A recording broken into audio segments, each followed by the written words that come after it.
Vous êtes branchés sur la fréquence 9 3 quarts. Le podcast Harry Potter, chapitre par chapitre. Bonjour à tous et bienvenue dans ce nouvel épisode de fréquence 9 3 quarts. Je suis Jérémy. Et je suis Marina.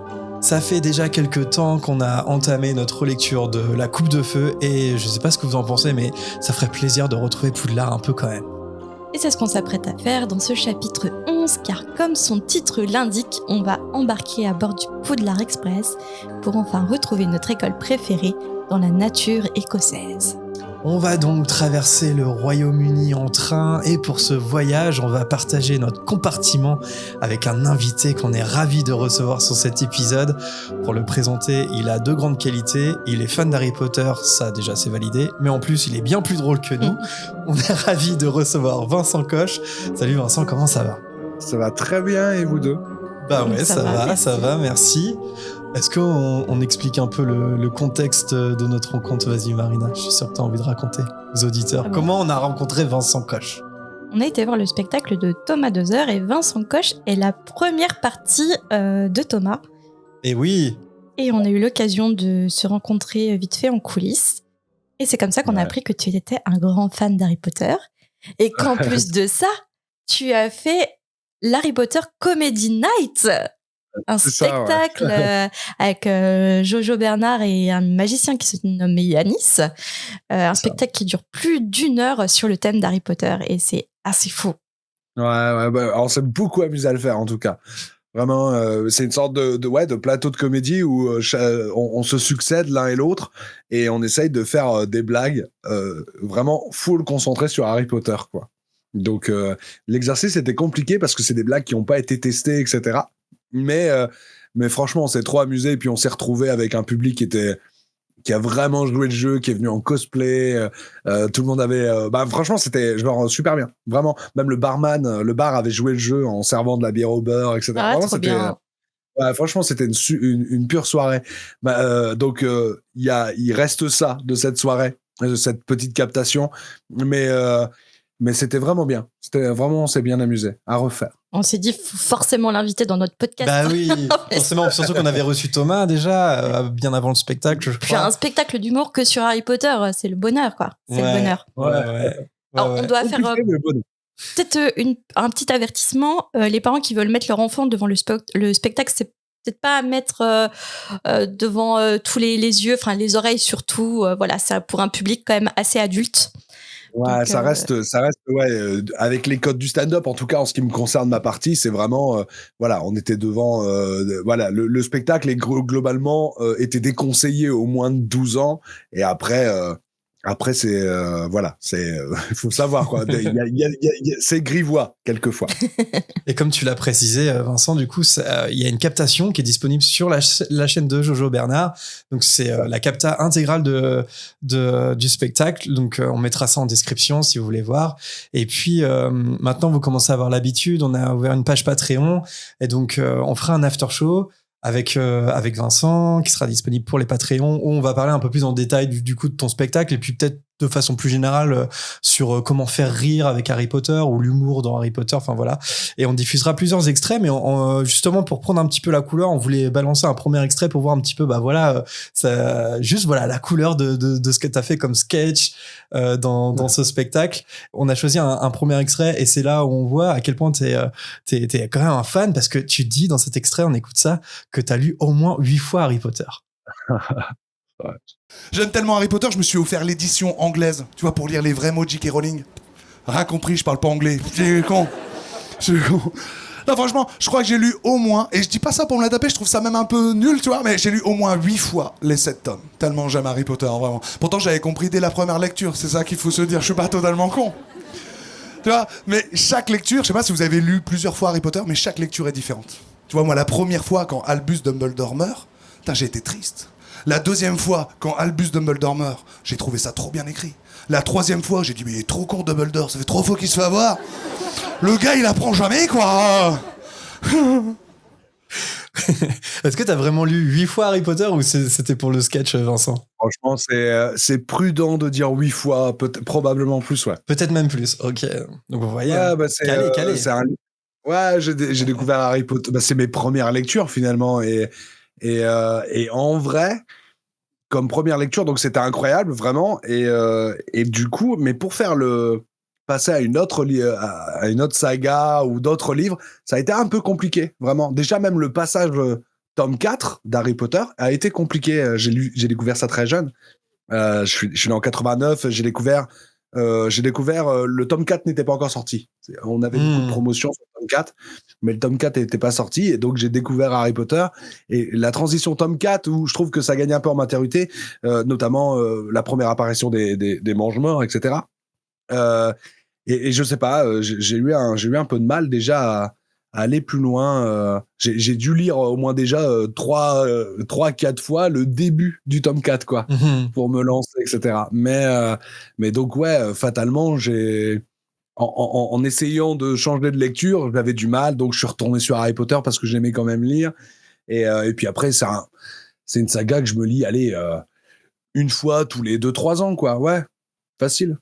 J'aime bien, ça se lit bien. Je lis beaucoup, hein. Globalement, aujourd'hui, je suis un gros lecteur. Et c'est un truc, je pense qu'on en parlera un peu plus en détail sur toi et ton rapport à Harry Potter et aussi à l'humour, mais la particularité de ton sketch, c'est que tu parles surtout des livres, et c'est ça qui est intéressant. J'ai l'impression que ton premier contact avec Harry Potter, ta première référence, c'est les livres avant que ce soit les films, ce qui n'est pas le cas de la majorité des fans. Ouais. En tout cas, nous, c'est ce qu'on fait, la promotion des livres à travers notre podcast, évidemment, parce qu'on est chapitre par chapitre, et c'est ça aussi qui nous a touché chez toi, c'est ton rapport au livre. Ouais, c'est cool, mais en vrai, ouais, moi je me rappelle, le tome 4, en tout cas dans mon collège, ça avait été vraiment très publicité, quoi. Il y avait vraiment, je vois l'affiche, et puis bien entendu l'affiche que j'ai connue, parce qu'il y a des nouvelles rééditions maintenant, le print est différent, mais moi il y avait un dragon, c'était orange rouge, et puis Sorcier, il était un peu stylé, hein. Moi, avant Harry Potter, une baguette magique, c'est noir avec les extrémités blanches, quoi. Oui. Ouais, c'est vrai. Ouais. Avant Harry Potter, tout le monde a un chapeau pointu un peu là, et puis là, non, on voit un gars, il y a une cicatrice sur la tête, des lunettes, mais il est un peu beau gosse, quoi, tu vois. c'est vrai que c'est la première couverture, la coupe de feu, où Harry était assez stylé, quoi. Avant, moi, il y avait un peu de temps, quoi. Et puis moi, j'avais toute une bande. Moi, je vais au CDI, à cette époque-là, c'est pour lire le Guinness Book, tu sais. À chercher les trucs les plus crades. C'est ça, ouais, voilà, quoi. Et en fait, à un moment, il y a 4-5 jeunes qui font un concours un quiz, et le gagnant avait le droit à la sortie, le tome 4 quand il allait sortir, quoi. Ouais. Un truc comme ça.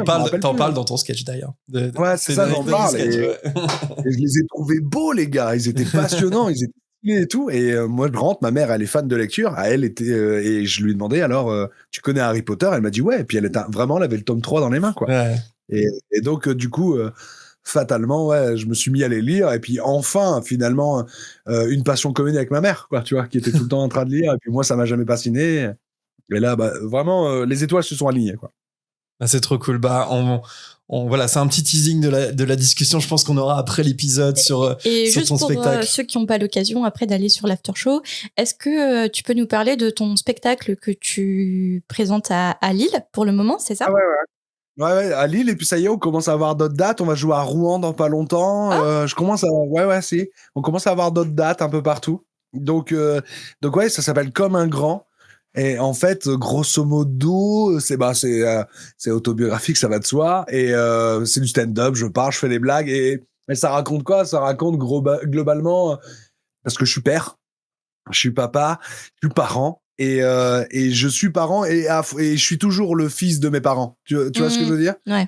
Et il y a ce truc un peu bizarre où je peux me faire encore engueuler et à la fois être paternel envers mes enfants. Donc il y a une sorte de truc chelou. Il y a un petit paradoxe à gérer. Ouais, voilà, il y a un petit truc comme ça où je me sens pas totalement adulte, et puis qu'est-ce que c'est un adulte, etc. Tu vois, et ça parle, et beaucoup d'amour également, vraiment, ça parle, c'est assez vaste, mais c'est drôle. On a pu avoir un aperçu de ça dans ta première partie, ouais, dans ta première partie qui était géniale. Là, tu m'aurais dit non, pas ouf, ça aurait été dur de... Bon, passons à la lecture. Pas ouf, j'espère que t'as bossé depuis. C'est ça. J'espère que tu l'as rodé. Parce que là, ouf. On mettra tout ça en description de toute façon, même si vous n'êtes pas Patreon, vous aurez toutes les infos sur les actualités de Vincent, qu'on aime beaucoup, qu'on est très Dans le content d'avoir Patreon, ici. ça va être Ouais. On a fait un petit teasing là, on a fait un petit teasing et on a d'autres extraits, pour le Patreon et tout. On va mettre tout le spectacle, pendant 1 heure. On va commenter phrase par phrase. On va se reposer. commentaires audio, tout ça. Mais pour le moment, je crois qu'il est temps de tous retourner au terrier. Où, comme à chaque matin de départ, c'est un peu le joyeux bordel là-dedans qui se met en place pour arriver à l'heure à la gare de King's Cross. Et on le sait, le train part à 11h précises, donc on ne perd pas de temps et on embarque. Harry Potter et la coupe de feu. Chapitre 11. À bord du Poudlard Express.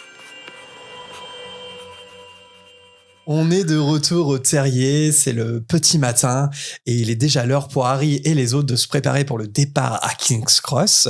King's Cross, pas facile à dire. En descendant prendre son petit déjeuner, Madame Weasley apparaît soudainement et elle appelle son mari en lui disant qu'il y a un message urgent du ministère pour lui. Arthur, à peine habillé, il dépasse d'un pas précipité dans l'escalier Harry, Ron, Fred et George. Lorsqu'ils arrivent dans la cuisine, Arthur est déjà penché devant la cheminée en train de parler à la tête d'Amos Diggory qui se trouve dans le feu. Une vision un peu étrange quand même quand on vient de se lever. Là, petite réflexion quand même sur la poudre de cheminette parce qu'on l'a vu dans le tome 2, la poudre de cheminette pour voyager, c'est ok quoi, même si c'est pas génial, mais c'est ok. Mais là quand même, genre juste communiquer avec sa tête parce que c'est la première fois qu'on voit ça a pas l'air on le voit super. pas dans le...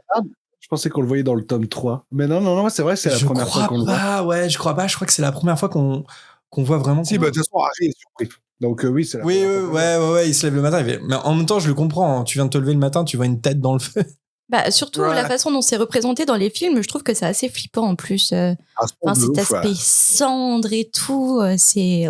Certes, il y a plusieurs moyens de communication. Comme IRL, quoi. On a les SMS et tout ça. J'ai envie d'y croire à ça. Et puis en plus, c'est ouf parce que dans le chapitre, il me semble qu'il mange. Oui, en fait, on va le voir, mais oui. Le goût, c'est un truc de ouf, quoi. C'est une super technologie, c'est incroyable. Mais c'est un peu creepy, j'avoue. Bah ouais, parce que est-ce que c'est comme un FaceTime? Est-ce que tu peux refuser ton appel à la poudre de cheminette, enfin à la cheminée? Ouais. C'est ouf, ouais. Parce que sinon, parce que dans tous les cas, la tête apparaît et il y a des choses que voilà, quoi. Il y a des moments un peu. Mais ça, je crois qu'on s'était posé la question, même au tome 2, il y a longtemps, c'est genre, est-ce que tu peux aller dans la cheminée, tu peux te retrouver dans la cheminée de n'importe quel autre sorcier, tu vois? Ouais, de ouf. Ouais, c'est simplement savoir l'adresse ou pas? Ouais, mais en fait, c'est ça qui serait intéressant, c'est que ça veut dire que il faudrait ça. En fait, la poudre cheminette, c'est accessible seulement si tu connais l'adresse et si tu y es convié. Donc, à partir du moment où il y a ce délire-là, ça justifie le fait que ça existe. Tu vois ce que je veux dire? Ouais, mais est-ce qu'il faudrait être convié juste une fois pour te donner l'accès illimité? Ouais, je pense que tu sais comme tu peux bloquer magiquement en tout cas accepter magiquement quelqu'un et puis tu sais à la manière de l'horloge du terrier t'acceptes pas, tu sais un truc un peu chelou comme ça histoire de... Ouais, je pense qu'il y a un truc comme ça. Ouais. En fait ça justifierait vraiment le fait qu'il y a 4-5 moyens de se déplacer super sympathiquement quoi, super facilement et qu'est-ce qui justifie le fait que ça existe? C'est qu'il y a des contraintes différentes. Et la contrainte, tu peux pas entrer si t'es pas la bienvenue dans la cheminée, t'y as pas accès, quoi, tout simplement. D'ailleurs, Marina, comme les vampires. Tu parlais des films, Marina, sur l'aspect très cendre, un peu dégueu. Et justement, je crois que dans les films, ils ont pas trop... ils ont hésité sur la façon de le faire parce que c'est comme ça dans la coupe de feu. Quand Harry il parle à Sirius, sa tête, en fait, elle est dans les cendres. Et ils toussent même. Ouais, ils toussent. Et si je dis pas de bêtises, dans l'Ordre du Phénix, ils ont fait ça autrement où la tête, elle apparaît dans les flammes, tu vois. Donc même dans les films, ils ont pas su comment vraiment interpréter, je crois, ce que J.K. Rowling elle avait en tête. Mais dans tous les cas, c'est un peu bizarre. Les créateurs du film, quoi. C'est fou, hein. Je trouve vraiment que dans les films, ils ont su rendre des bagarres de baguettes magiques incroyablement stylées, quoi. Franchement, tu sais, moi, je suis un peu dur avec les films. tout le temps, tu sais, je me dis, le mieux, c'est les livres. Mais quand même, les films, ils ont amené une DA incroyable. Franchement, c'est beau quand même. Hein. Et puis ça reste dans l'imaginaire de chacun, quoi. C'est ça, Harry Potter, on a tout de suite l'image des films, le décor des films. Ça a marché. Ils ont réussi, c'est ça, ils ont réussi à reproduire visuellement la magie des livres, quoi. Et ça, c'était le pari des films. Et c'était surtout le pari du premier film, je pense, parce que dans la direction artistique, il y a tellement de choses qui ont été créées à partir du premier. Mais n'empêche que je pense que la DA des films, c'est quelque chose de très réussi. Je pense que c'est indéniable. Même le délire de chacun sa baguette, elle est différente visuellement. Parce que nous, on parle que de taille et de bois et de noyaux, hein, en vrai, dans les bouquins. Mais là, ils ont ajouté, franchement, des couleurs, des graphismes, ça. Voilà, donc ils ont loupé simplement la tête dans la cheminée, quoi. Tu sais, par exemple, tu parles des baguettes, mais ça, c'est aussi le charme, je pense, des films. Il y a eu des réalisateurs différents qui se sont succédés, mais aussi la direction artistique, elle a su évoluer, en fait, parce que, par exemple, les baguettes, c'est à partir du 3 que chacun a sa baguette, alors que si tu regardes dans les 2 premiers films, ils ont tous des bouts de bois un peu pareil. Pareil, les uniformes et tout, ils les ont retravaillés. Il y a beaucoup de choses qu'ils ont retravaillées à partir du 3. Ils ont tous la baguette noire et blanche. Avec le bout blanc. On a tous eu dans le coffret de magie. Ça fait partie des charmes. Là, ils ont annoncé une série qui allait réadapter les livres. Peut-être qu'en série, ils vont peut-être penser à long terme et que ça soit vraiment homogène. Même si moi, je trouve que c'est un charme des films. Ça serait incroyable, une série, en vrai. Ouais. Bon, ça va avoir là, c'est bon, ça a été confirmé. Ça sortira dans je sais pas combien d'années. Il n'y a même pas de scénariste. Non. Voilà. C'est les dernières nouvelles qu'on a eues. C'est le producteur David Eman, qui est producteur des films, qui a dit il est trop tôt, on n'a même pas encore de scénariste. Donc là, on peut se brosser pour attendre une série. Ça a été signé en termes de droit. C'est ça. Les gros sous-sous ont été signés. Je pense que les budgets ont été plus ou moins décidés, mais on en est là pour le moment. Ok. Alors, pour revenir dans la cuisine des terriers, du terrier, parce qu'il n'y en a qu'un, cela dit Weasley, Amos raconte à Arthur une histoire avec des moldus qui ont entendu des bruits étranges et qui ont appelé les chantes d'âmes. Donc, c'est important d'aller là-bas pour résoudre le problème avant que Rita Skeeter l'apprenne. Arthur prend note de ce qu'a fait cet individu qu'il nomme Maugrey Folleuil. D'après Amos, Folleuil a entendu quelqu'un approcher sa maison et ses poubelles ensorcelées ont donc réagi en lançant des ordures partout. Mais selon lui, connaissant la paranoïa de Folleuil, il ne devait s'agir que d'un chat errant. Mm-hmm. Alors, la blague des jantes dames, en fait, on parle des gendarmes. Je me suis demandé, c'est pas une blague dans Les Visiteurs, les jantes dames? Non, je sais pas. Ou alors... Tu demandes à la spécialiste des visiteurs. Bah oui, c'est pour ça que je me retourne vers toi. Les auditeurs peuvent pas le voir, mais je te regarde de façon insistante. Ouais. C'est mon petit plaisir coupable. Je connais quasiment tout le film par cœur des Visiteurs, le premier. Je me demande si j'entends pas la voix de clavier qui dit les gens aux dames. Non, c'est mon headcanon visiteur. Ok. Mais bref, au vu du passif du personnage de Folleuil, il vaut mieux le tirer de là, autrement il risque d'avoir de sacrés ennuis, d'autant que fort heureusement, jusqu'à présent, il n'y a eu aucun blessé. Il n'en faut pas plus pour que Arthur se précipite ensuite en dehors de la cuisine pour se préparer à partir. Amos, qui se trouve devant Molly, il s'excuse du dérangement, mais il précise que seul Arthur peut aider Folleuil, surtout qu'il commence son nouveau travail aujourd'hui. Petit indice.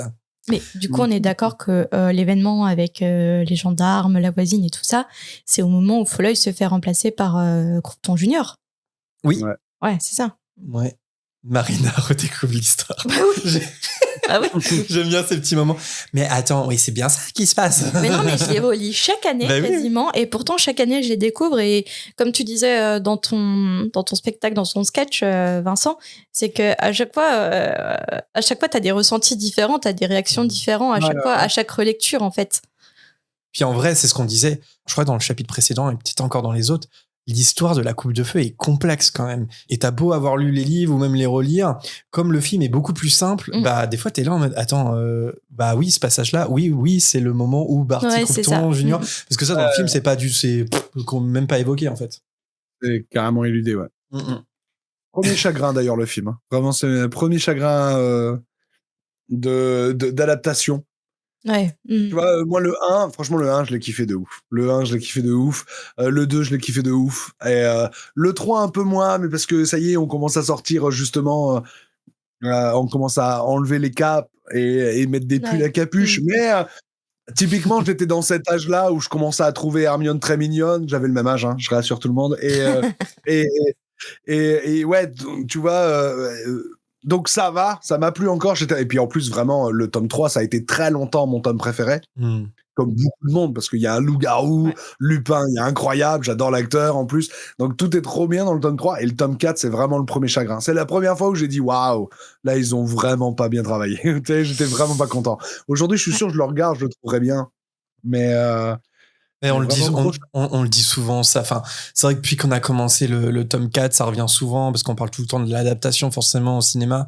Et c'est vrai que c'est un peu bâclé en termes d'adaptation. Après, moi, c'est un film que j'aime bien parce que j'aime tous les films et surtout qu'il y a de la nostalgie aujourd'hui. Il y a beaucoup de nostalgie autour du film. C'est un peu le réel Osef, je trouve, malheureusement, sur la coupe de feu. Et puis, ouais, je sais pas pourquoi, vraiment, l'adaptation, ça a mal été fait. Ils ont coupé des trucs. C'est normal de couper, mais ça se voit tellement, en fait, toute une question de rendre ça fluide. C'est pas subtil. En vrai, le tome 4, je l'ai lu plein de fois. En fait, le temps d'arriver au tome 5, on a attendu ultra longtemps, quoi. Ouais. Et les films sont sortis. Donc, en fait, je suis rentré dans une méta parce que moi, le tome 1, tome 2, tome 3, je les ai lus. J'avais pas vu encore le film, premier Harry Potter au cinéma. C'est intéressant, ça.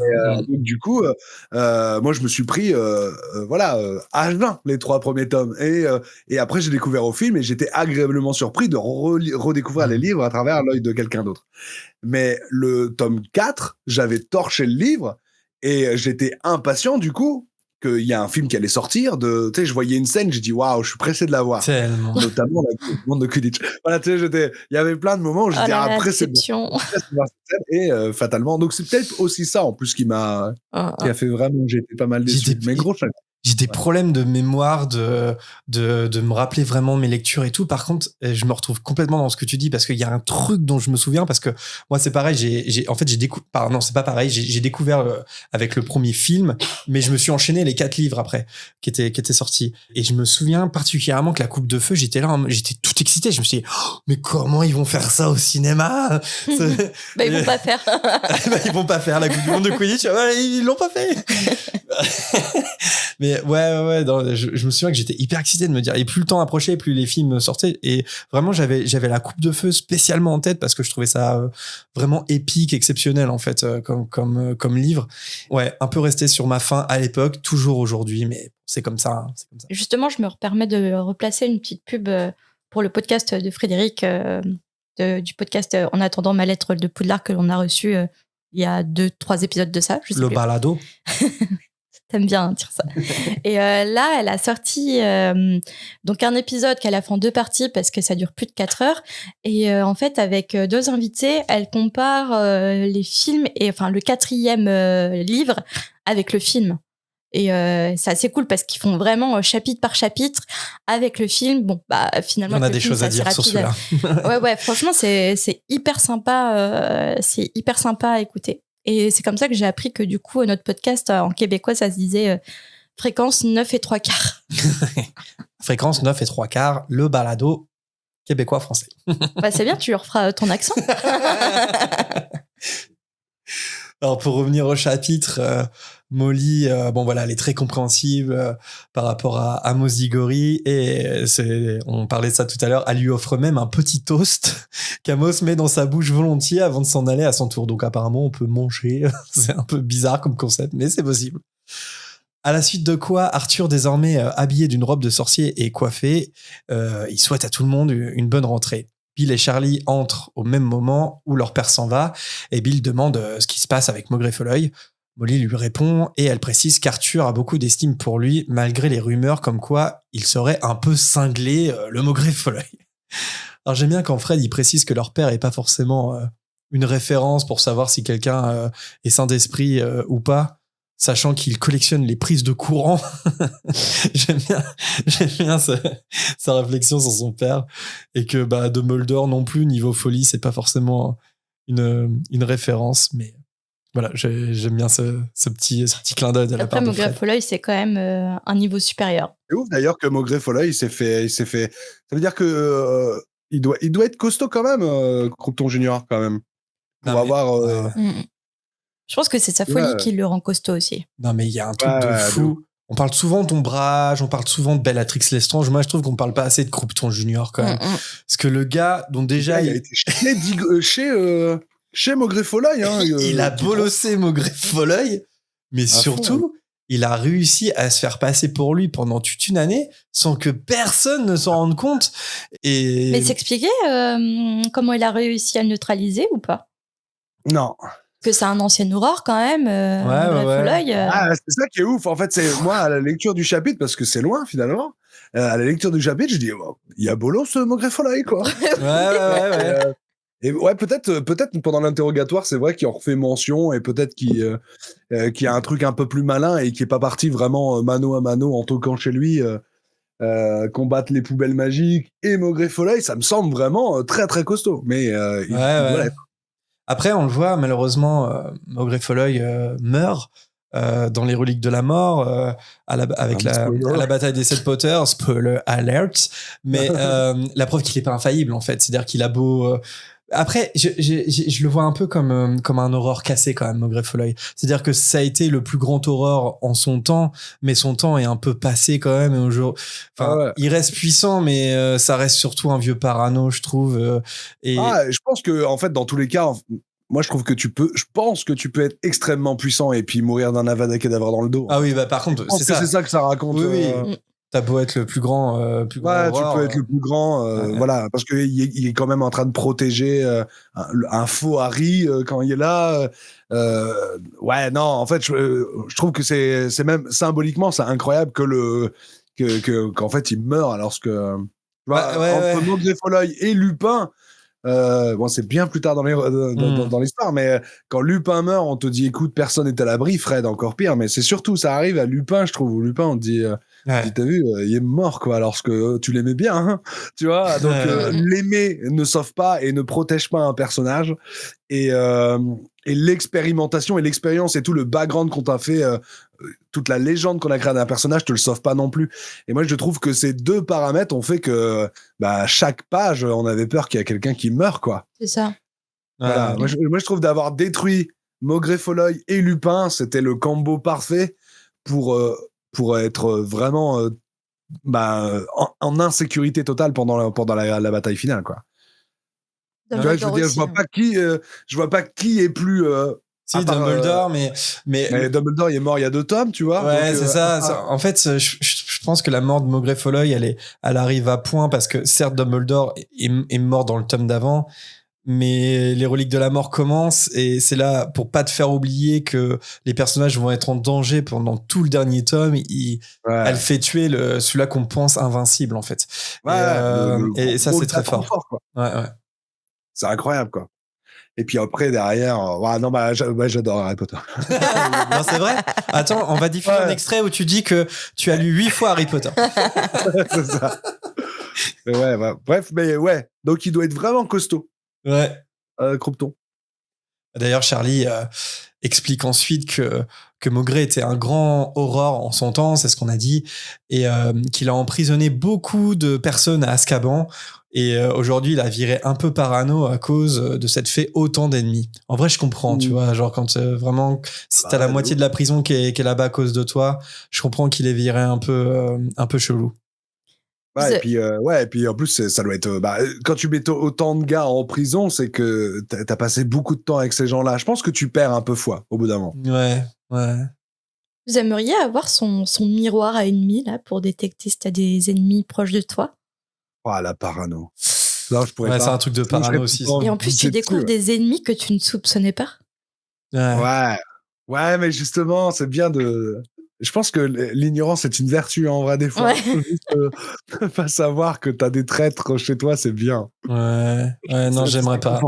J'aimerais pas, mais c'est un peu comme le strutoscope, quoi. C'est un peu le même principe. Est-ce que c'est fiable, ces trucs? Est-ce que c'est fait que pour lui? On en reparlera après dans les prochains chapitres. Mais est-ce que c'est des petits gadgets exprès que lui a construits ou c'est vendu dans le commerce? Le miroir, je sais pas, mais le strutoscope, je crois que c'est vendu dans le commerce, ouais. Est-ce que ça enlève pas un peu de la fiabilité si tout le monde a ça Parce que ce truthoscope, c'est quoi déjà Bah en fait en fait c'est un artefact et ça fait du bruit si Ah oui, c'est quelqu'un ça. qui Ouais, c'est ça. enfin un traite ça un ennemi quoi est proche de toi quoi. Ça Le truc, rappelle c'est que franchement, un rappel tout, quoi. Tu vois, ça Ouais. marche probablement magiquement un peu comme ça, quoi. Version mais- parano. rappelle tout quand même l'artefact magique le plus inutile du monde parce que le truc te dit t'as oublié quelque chose mais t'aides pas du tout, te dit pas du tout ce que t'as oublié. Après, je vois typiquement bien Maugrey Folleuil acheter du matériel magique un peu bidon, mais tu vois, moi Sur je le le vois Wish bien. des sorciers. Ouais, tu sais, sa parano lui crée, bah tiens, c'est peut-être bidon, mais au moins c'est fait, quoi. Tu vois, je sais pas. Ça peut Ouais. amener des trucs. Mais oui, c'est pour ça, je viens d'y penser, mais Barty Croupton, il est trop fort. Croupton Junior, c'est parce que c'est le docteur aussi. Non, mais Oublie. on en reparlera dans les prochains chapitres, mais ce qui est fou, c'est que c'est un mange-mort complètement taré, Croupton Junior, et pourtant, il a réussi à incarner Maugrey Folleuil. Et quand je dis ça, il a aussi réussi à l'incarner dans toute son humanité, en fait. Parce qu'il y a des passages où, effectivement, Maugrey Folleuil, il est bourru, il enseigne les sortilèges impardonnables et compagnie, mais il sait avoir le bon mot, être sensible envers les élèves quand il faut. Et tu dis, et en fait, c'est un mange-mort qui joue la comédie depuis le départ. Enfin bref, on en reparlera, mais c'est quand même le gros goat des mange-morts. Ouais, Croupton masterclass. Junior. Ouais. Bill et Charlie décident d'accompagner la joyeuse troupe jusqu'à la gare de King's Cross, mais Percy explique qu'il doit malheureusement aller travailler. George lui répond qu'un jour, peut-être, son boss finira par savoir comment il s'appelle. Ça fait mal, +1 pour George, petit percute là. Impossible de commander des voitures du ministère, alors Molly est obligée de se rendre au bureau de poste du village et d'appeler 3 taxis moldus qui attendent bientôt sous la pluie devant le terrier. Je me dis quand même, elle a du courage, Molly, en tant que sorcière. Elle a dû aller au bureau de poste moldu, utiliser un téléphone alors que les sorciers savent pas utiliser le téléphone. Un peu la galère, ce plan. Et ça montre aussi à quel point c'est reculé là où ils habitent. L'Outry Sainte-Chasse-Poule. Ouais, ça a l'air quand même d'être la campagne profonde, quoi. De ouf. D'ailleurs, ils habitent un terrier, donc je pense que ça en dit long. On dit long, ouais. Et autant dire que les chauffeurs moldus, ils sont pas super ravis de charger leur voiture avec des caches de hibou. C'est l'incohérence du bouquin. S'il y en a une, c'est celle-là. Vraiment. Parce qu'à un moment, il y a même le chat qui griffe un taxi. Ouais. Moi, une fois, j'étais en short, un Uber Eats m'a refusé. Un Uber, pardon. Pas un Uber Eats, mais un Uber m'a refusé. Il m'a dit non, tu rentres pas chez moi en short. Ça, c'est scandaleux, par contre. Il y a vraiment... Non, c'est une vanne. C'est pareil. Team premier degré, je suis là. Il n'y a pas de problème. Tu sais qu'il est humoriste, il fait du stand-up. Ouais, je sais. Oh, t'as dû tellement attendre vraiment ta lettre, c'est sûr. Non, mais moi, dans Harry Potter, je prends tout premier degré, tout existe. J'espère que t'as pas pris le spectacle tout premier degré parce que. Si, pour moi, Vincent, c'est un sorcier. surtout, le pire, c'est que j'ai pris tout le sketch de Joe Bernard premier degré. Là, c'est plus grave encore. D'autant que, oui, dans le taxi moldu, Coxigru, j'ai dit Coxigru encore, non, j'ai essayé de dire Coxigru. Coxigru piaffe dans tous les sens, sans compter Patenron, comme tu l'as dit, Vincent, qui est sous la panique. Le chat, il donne des coups de griffe à tout le monde. Ouais, il donne des coups de griffe au moment où il y a les pétards du docteur Phlebus qui explosent dans tous les sens, dans la valise de Fred. Enfin, c'est le gros bordel dans le taxi. La nuisance. Ouais. Donc, mais a priori, il faut accepter l'idée, mais les taxis moldus, ils ont pas annulé la course, ils sont quand même retrouvés à King's Cross à l'heure avec leurs bagages, ce qui est plutôt pas mal. C'est d'ailleurs Harry, Ron et Hermione qui passent la barrière magique en premier parce que il faut dire qu'ils sont pas discrets avec leurs affaires, donc il vaut mieux qu'ils se barrent vite fait de la gare moldue. Et là, j'ai noté quand même un truc. Il est dit que pour passer la barrière magique, Harry, Ron et Hermione, ils font semblant de bavarder en se tenant contre la barrière, puis ils glissent à l'intérieur discrètement. Et là, vraiment, mais je pense que c'est un truc des films encore. Je me suis dit, mais moi, je pensais qu'il fallait courir, en fait. Enfin, il fallait foncer dedans. Et en fait, dans le tome 1, Molly dit à Harry, cours, ça t'aidera. Oui. Voilà, mais sinon, t'es c'est pas pour aider, logiquement en fait. ouais. Vu des que t'as cours peur. pour te donner de la force parce que c'est ultra chelou de passer à travers un mur, quoi. Mais Te c'est pas pose pas encore de plus questions. flippant de courir contre un mur parce que si c'est pas vrai, tu te fais vachement mal. Ouais, bah tu fermes les yeux, t'appréhendes moins, quoi. Ouais, non, mais oui, si c'est pas vrai, bah c'est une superbe farce, hein. Faut... mais oui, non. Mais ouais, mais là, encore une fois, team premier degré, moi, je le vois courir. Je le vois courir contre la barrière, je me dis, bah, il faut courir. À chaque Non. fois. Ouais, tu vas Mais non, en fait, on peut se la jouer comme on 88 veut. miles, sinon tu passes pas. Le trio entre ensuite à bord du Poudlard Express, titre du chapitre, t'as vu. Ils déposent leurs bagages dans un compartiment inoccupé, puis ils redescendent sur le quai pour dire au revoir au reste de la famille. Avec un soupçon de mystère, Charlie dit à Ginny qu'ils se reverront plus vite que prévu. Wink wink. Mhm. Bill ajoute même qu'il aimerait bien être à Poudlard cette année et qu'il essaierait même de prendre du temps pour venir voir ça. Alors évidemment, ça éveille la curiosité chez nos jeunes sorciers. Donc Ron demande à Bill qu'est-ce qu'il veut venir voir à Poudlard, mais le sifflet du Poudlard Express se fait entendre et Madame Weasley les pousse dans le wagon. Alors qu'Hermione profite des derniers instants pour remercier Madame Weasley de son hospitalité, cette dernière répond que c'est avec plaisir et qu'elle les aurait bien invités à Noël également, mais qu'ils auront sûrement envie de rester à Poudlard avec tout ça. Tout ce Horrible. mystère autour de l'événement de Poudlard agace Ron qui veut en découdre, mais sa mère lui répond qu'ils le sauront ce soir en espérant qu'ils ont modifié les règles. Et à ce moment-là, je suis autant agacée que Ron en fait, parce que j'imagine en fond le train qui se met en route, donc le brouhaha des familles qui se disent au revoir, et tout ça, toute ta famille te fait un mystère sur un événement à ton école.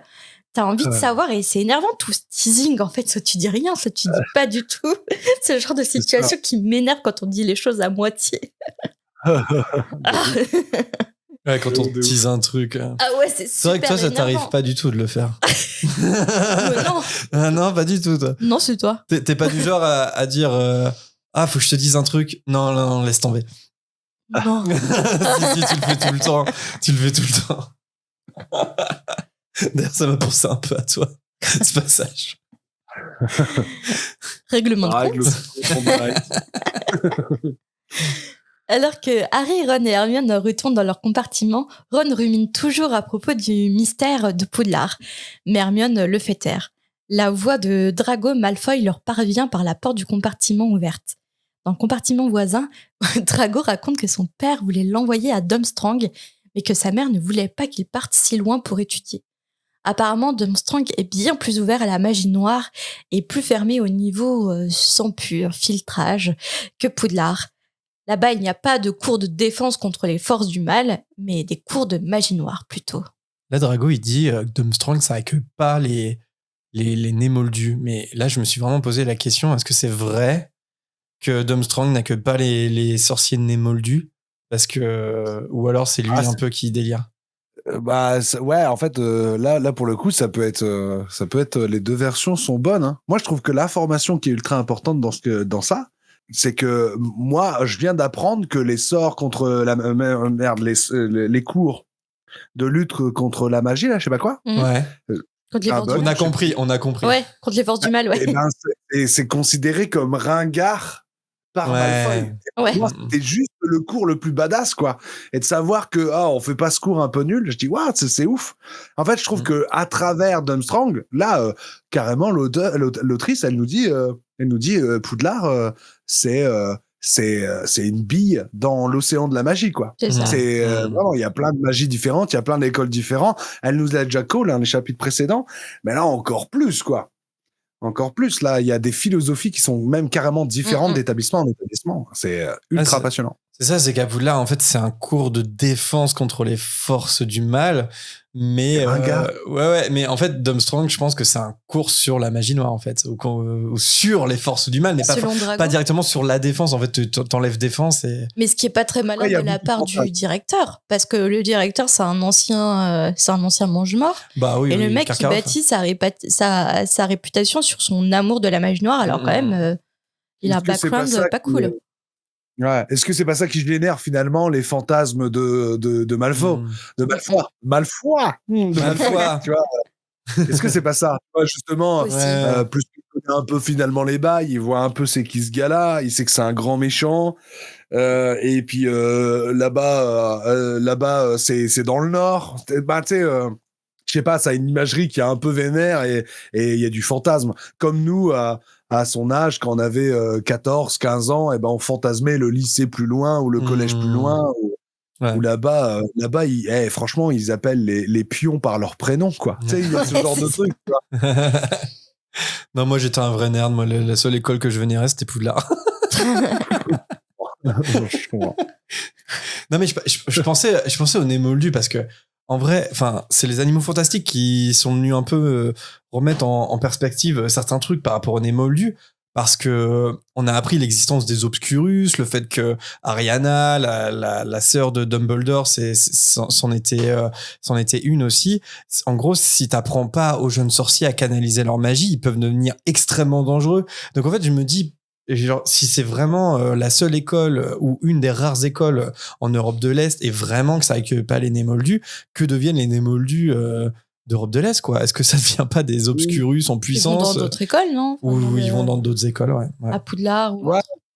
Ouais, ils peuvent aller à Poudlard et autres, ouais, carrément. Et puis je pense que, je sais plus, mais je pense que rien qu'au Royaume-Uni, il n'y a pas que Poudlard. En tout cas, j'en doute. Bah, Royaume-Uni, je crois que c'est la seule, hein. Ouais. Après, il y a peut-être des. Dans Pottermore, en tout cas, elle parle d'école par pays, par continent, mais pas vraiment. Ah ouais, pays par continent, c'est vrai. C'est vrai, de ouf.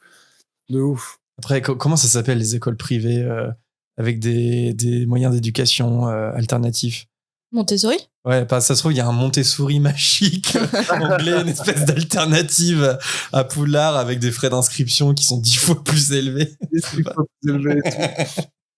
Ouais, non, en vrai, c'est intéressant. Mais je pense que ça reste du fantasme. Et en vrai, aujourd'hui, tu sais, des gars comme Dumbledore, etc., même si c'est toujours un peu arriéré dans pas mal de concepts, même à Poudlard même. Mais je pense que là, je veux dire, il doit y avoir une union de la sorcellerie où tout le monde doit se mettre en règle et que là, c'est juste Malfoy qui se tape des gros fantasmes. Mm-hmm.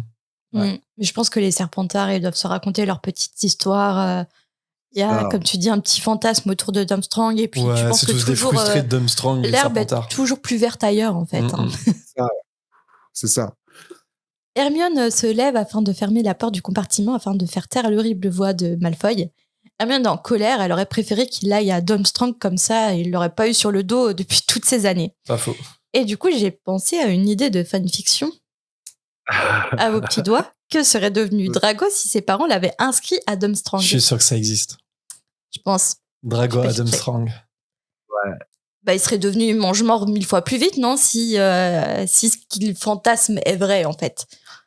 Je sais pas. Je pense que la paternité, Lucius, tu vois, de voir son père toujours un peu vénère, un peu froid, et le fantasme que son père vénère, parce que les papas, en tout cas de notre génération, hein, c'est des Batman. C'est qu'on connaît que Batman, mais on sait pas c'est qui Bruce Wayne. Donc, lui, c'est pareil, tu vois. Il connaît que le mange-mort qui est son père et pas Lucius, finalement. Ouais. Donc, peut-être loin de son père, il aurait été moins matrixé.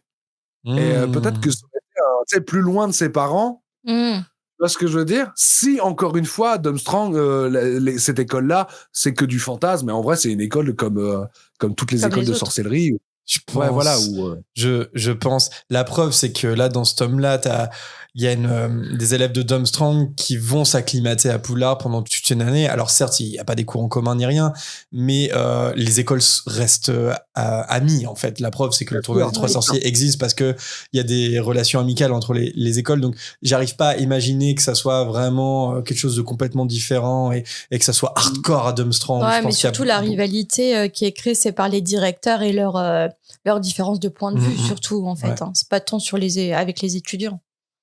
De ouf. Marie, en tout cas, lui, il sait pas ce qu'est Durmstrang. Hermione lui explique que c'est une école de magie qui a mauvaise réputation. D'après le guide des écoles de sorcellerie en Europe, elle accorde beaucoup d'importance à la magie noire. Sa localisation est même cachée, tout comme Beauxbatons. Ces écoles ont peur de la rivalité à tel point qu'elles cachent aux yeux du monde leur localisation pour préserver leurs secrets. Mais Ron est étonné, il est toujours à la ramasse. Il se demande comment on peut cacher des écoles. C'est comme si on voulait cacher Poudlard. S'il avait lu l'histoire de Poudlard, Ron saurait que Poudlard est effectivement caché. Si un moldu regarde le château, il ne verra qu'une vieille ruine et un panneau indiquant défense d'entrée, danger. Question. Est-ce que malgré le sortilège, les moldus peuvent faire de l'urbex ou de la chasse aux fantômes dans l'illusion de Poudlard? Peut-être qu'on a vu Poudlard dans une vidéo du grand JDO de QSTX. Possible. Bonsoir, excusez-moi de vous déranger dans votre humble demeure. Surtout que là, des PVE, des trucs, des phénomènes, tu dois en avoir. C'est ouf d'ailleurs, parce que là, c'est la première mention de Poudlard justement qui a une barrière qui repousse Moldu, etc. Bah ouais, je pense. J'ai l'impression qu'Hermione l'a déjà dit. Ah ouais? J'ai l'impression qu'elle est agacée parce que je crois qu'elle l'a déjà dit. Ok. Peut-être dès le tome 1, mais à vérifier, je suis pas sûr. C'est la grosse mise à jour de l'univers, ce chapitre-là, tu vois, parce que là, quand même, on a quand même plusieurs informations, genre, il y a d'autres écoles, depuis plusieurs chapitres, mais quand même, il y a d'autres écoles, les écoles, on les trouve pas facilement parce que finalement, tu peux, voilà, ça repousse les moldus, on réimpose pas mal de trucs, et puis même à la fin du chapitre, on le dira plus tard, mais ça recolle les chariots qui avancent tout seuls, quoi. Tu sais, j'ai l'impression que là, ça remet un peu l'univers ça reprend son univers en main. Bah, c'est surtout que ça crédibilise Poudlard dans un monde de la magie qui est beaucoup plus large, en fait, qui est le monde entier, en fait. C'est-à-dire que le tome 4, c'est un peu ça. À la fois, c'est le pilier dans l'aventure. C'est là où, c'est le grand tournant de l'histoire. C'est le retour de Voldemort et tout. Donc, en gros, c'est là où l'histoire va devenir plus sombre. Mais c'est aussi là où l'univers se complexifie, parce que c'est pas juste l'histoire de Harry dans une école entre quatre murs. C'est en fait une micro-histoire, celle de Harry dans un monde de la magie qui est en fait énorme, en fait, et qui dépasse Harry. Et ouais, ça c'est hyper intéressant comment Poudlard est contextualisé, en fait, dans un univers qui est beaucoup plus grand que ça. Ouais, complètement. Je me suis toujours demandé un truc, c'est on fait mention, ça c'est peut-être la première fois par contre, on fait mention que Poudlard est incartable. C'est-à-dire que tu peux pas mettre Poudlard sur une carte, mais c'est tellement abstrait comme truc que j'arrive pas. Comment c'est possible? C'est trop bien. Moi j'adore les concepts, ces concepts-là, c'est vraiment pile ou face. T'acceptes ou tu l'acceptes pas là, c'est juste ça, mais c'est trop chelou comme. C'est abstrait, comment ça marche? Il y a aussi Durmstrang du coup qui est incartable. Mais je me demandais le sortilège, donc il y a le sortilège repousse moldu, mais il y a incartable aussi. Est-ce qu'incartable ça vaut pour les sorciers? Est-ce qu'il faut être convié à Poudlard pour savoir où ça se passe? Ça c'est intéressant. Est-ce que la magie, c'est pas juste un gars, tu sais, quand tu mets une post-stylo sur ta carte, il la bouge. Mais ça se trouve, tu sais, la magie, des fois, c'est un peu comme ça, c'est un peu bricolage et tout. Ça se trouve, c'est ça, c'est que tu peux en fait, la carte, je sais pas, là, en fait, la carte, elle bouge ou. Parce que aussi la question que je me pose, c'est que ils se disent que il y a tellement de rivalité qu'ils cachent leur localisation, les différentes écoles. Ouais. Mais de rivalité envers les autres écoles. Mais pourquoi ils ont peur que, par exemple, Dumbledore sache où est Durmstrang? Après, c'est pas tant caché que ça, parce qu'on voit bien, Madame Maxime et Karkaroff, ils viennent à Poudlard. Oui, mais c'est ça. Oui. Je comprends pas. Puis pourquoi la rivalité, de quoi ils ont peur qu'il y ait des attentats, entre guillemets, dans leurs écoles Enfin, pourquoi se cacher à ce point, en fait? Ah, le monde de la magie aime le secret. Je pense qu'ils vendent les tours. Tu sais, je pense que, de toute façon, tu sais, je crois que c'est dans le chapitre 9 de votre podcast, vous en parliez. Il y a un moment par rapport aux tentes. Comment est-ce qu'il y a des tours, etc. de tentes? Moi, je pense qu'en vrai, il y a des techniques, tu vois, comme n'importe quoi, mais comme un boulanger sait faire du pain, il y a des techniques qui sont plus ou moins élaborées. Tout le monde est capable de le faire, mais il faut savoir l'apprendre, faut savoir le faire, etc. Et ça, tu peux le monnayer, cette capacité de le faire. Tu vois ce que je veux dire? De connaître le tour, quoi. Je pense pas que, en fait, je pense que pour monter une tente ou construire un meuble, il suffit pas de faire construire un meuble Illus et construire un meuble. Tu vois, faut déplacer la matière, faut les fixer entre elles, tu vois. En fait, c'est un ensemble de magie, quoi. Et je pense que chaque, tu vois, par exemple, nous, à Poudlard, je dis, voilà, ça c'est triste. À Poudlard, ils font de la défense contre les forces du mal. Bah, J'adore. typiquement, c'est une spécialisation de potentiellement cette école-là, qui s'appelle des tours, et les tours peuvent être secrets et propres. En fait, ils Ça va, cachent un peu leur savoir-faire. Ouais, c'est ça. Nos régions du mais- talent version sorcier. Il y a toute C'est une ça. culture du secret dans le monde de la magie parce que déjà les sorciers doivent vivre en marge des moldus et il y a quand même une énorme majorité de moldus dans le monde, donc en fait c'est une espèce de petits microcosmes comme ça qui doivent vivre cachés, et je pense qu'entre eux les sorciers ils ont aussi cette culture du secret, de Poudlard. Bah voilà, on a notre fonctionnement, nos petits secrets, et, et puis voilà, même, on partage pas on partage pas tout en tout cas. Ouais, voilà, tu te fais griller par les moldus, autant passer pour le seul et unique école du monde de sorcellerie, quoi, histoire de laisser les autres protégés. Dans tous les cas, tu peux pas divulguer l'endroit, etc., quoi. Ouais. Je vais appeler Dumbledore tout à l'heure. On répond. Ah bah si Bah tu oui, l'as parce dans ton qu'apparemment, répertoire, ouais, pourquoi pas. Le répertoire avec Super au-delà. sympa, en vrai. Super sympa. Alors, malgré le fait qu'on ne peut pas localiser Durmstrang sur une carte, Hermione pense que l'école se situe dans le Grand Nord parce qu'ils ont des capes de fourrure. Alors, du coup, Ron, lui, s'imagine déjà pousser Drago en haut d'un glacier. Un accident est si vite arrivé. Alors que le train continue son voyage jusqu'à Poudlard, le temps devient de plus en plus sombre. Les amis des trois sorciers leur rendent visite. Les conversations tournent presque toujours autour du Quidditch, pour le plus grand malheur d'Hermione, qui finit par se plonger dans le livre des sorts et enchantements du niveau 4. Le pauvre Neville, lui, n'a pas participé à la Coupe du Monde parce que sa grand-mère n'a pas voulu acheter de ticket. Ron, alors, sort fièrement la figurine de Krum pour la montrer à Neville. Il lui raconte qu'il l'a vue de près parce qu'il était dans la loge officielle. Pour la Ron. première et dernière fois de ta vie, Weasley. Ron la groupie, quoi. Notre très cher Drago et Crabbe et Goyle viennent de s'inviter dans le compartiment d'Harry, Ron et Hermione. Décidément, il y a du monde. C'est the place to be. Ah, joli. L'attention de Drago est portée sur la manche violette qui dépasse de la cage de Coxigrues. Ron tente d'empêcher Drago de prendre la robe, mais n'a pas été assez rapide. Drago déploie la robe et fait ce qu'il sait faire de mieux, se moquer des Weasley. Ron, qui a la même teinte que sa robe, arrive à lui arracher des mains. Drago se joint également au teasing du mystérieux événement à Poudlard et demande à Ron s'il a l'intention de s'inscrire pour donner un peu de gloire à sa famille et pouvoir gagner de l'argent pour s'acheter des vêtements convenables. Et demande à Harry s'il va s'inscrire également, parce qu'après tout, il ne perd pas une occasion de faire le malin. Tout Ouais, ce l'insulte. À chaque fois que je lis ça, je fais ouais, l'insulte, Drago. Ouais, c'est ça. Toi, tu perds pas une occasion de faire le malin. Oh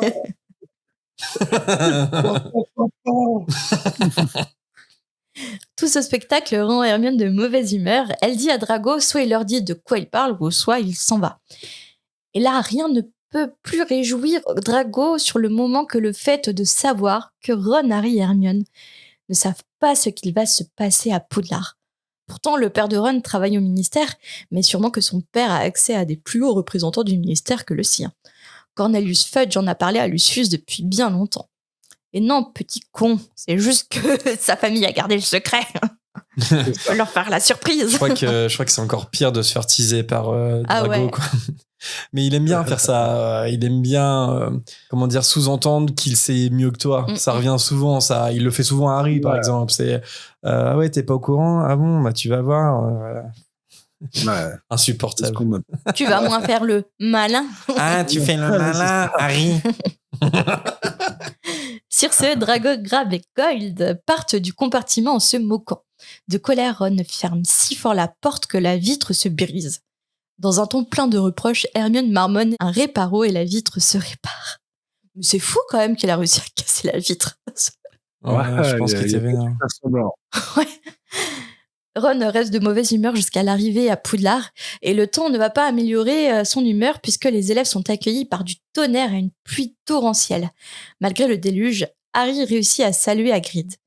On finit juste pour revenir à la robe de... Je pensais que tu allais avoir la même réflexion que moi avec le lac. Mais... Ah non, t'en avais une sur le lac. Non, moi, juste pour revenir sur la robe de soirée de Ron. On en a un peu parlé au dernier chapitre, mais il y a quand même un truc que dit Drago, je l'ai pas exactement en tête, mais il dit waouh, c'était à la mode Oui. en 1890, un truc comme ça.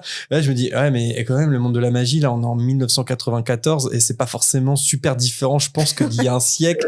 Je veux dire, la vanne, elle est trop pourrie, tu vois. Genre, les gars, votre école, c'est dans un château, quoi. Il y a des armures du Moyen-Âge. Ouais, mais après, quand tu regardes, c'est quand ils essayent de s'habiller en moldu, que c'est un peu excentrique et tout. Mais quand tu regardes, par exemple, Lucius Malfoy, il s'habille très sobrement. Ouais, mais tu penses qu'il y a 100 ans, les sorciers s'habillaient différemment? C'est ça, Je pense qu'ils j'ai avaient l'impression que différentes modes. Ils avaient la mode du Ah ouais disco. Moi, Ah, mais du coup, ils sont en avance sur les moldus. Ouais. En fait, j'ai l'impression que le monde de la magie, il est un peu figé dans le temps. Je le vois un peu comme ça. Il est un peu figé au Moyen-Âge. Ils arrivent pas trop à sortir de ces années-là, tu vois. C'est pour ça que. Mais c'est parce qu'il y a pas les. Je pense que aussi ça a un rapport avec les avancées technologiques.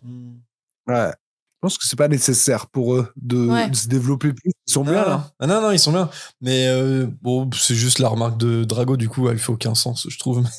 Ouais. Mais comme souvent les remarques qu'il fait, ça a pas de sens. Mais Oui, c'est un personnage un peu détestable. Hein. ouais.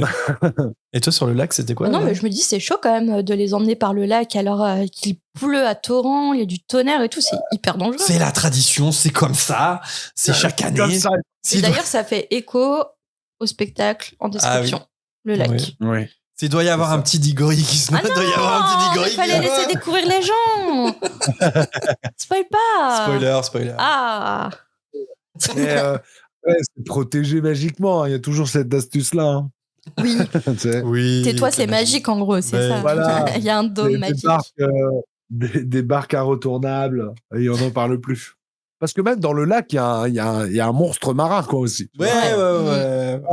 C'est le Loch Ness. Non, mais grâce à la magie, les élèves à Poulard ne sont jamais en danger, sauf quand Mimi Géniard et Diggory meurent. Mais sinon, ils ne sont jamais en danger. À chaque fin d'année.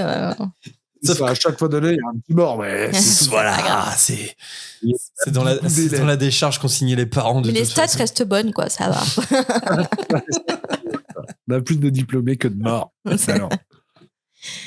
En tout cas, pour les 4e années, les diligences les attendent pour les mener le long du chemin jusqu'au château.